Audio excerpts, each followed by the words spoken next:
तर काल झालेल्या भारत-पाक सामन्यावरून संजय राऊतांनी केलेल्या टीकेवर भाजपच्या नवनाथ बन यांनी प्रत्युत्तर दिलंय। संजय राऊत भारतीय संघाचा अपमान करत असल्याचा निशाणा नवनाथ बन यांनी साधलाय। 1.5 लाख कोटीचा जो जुगार खेळला गेला कालच्या मॅच फिक्सिंगच्या, त्यातला मिळणारा काही हजार कोटी कुठे गेले? पाकिस्तानात गेले। तुम्ही पाकिस्तानला आर्थिकदृष्ट्या आमच्या विरुद्ध लढण्यासाठी, आमच्या महिलांचे कुंकू पुसण्यासाठी सक्षम करताय, याच्यावर बोला। पाकिस्तान जिंकला हारला आम्हाला काय फरक पडत नाही। आम्ही कालच्या मॅचवर थुंकतो आम्ही अशा मॅचवर।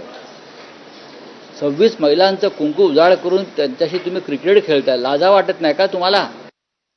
तुम्ही अशा पद्धतीची थुंकण्याची भाषा करत असाल आणि आपल्या क्रिकेटपटूचा अपमान करणार असाल तर देश तुमच्यावर थुंकल्याशिवाय राहणार नाही। संजय राऊत, तुम्ही काय थुंकण्याची भाषा करताय?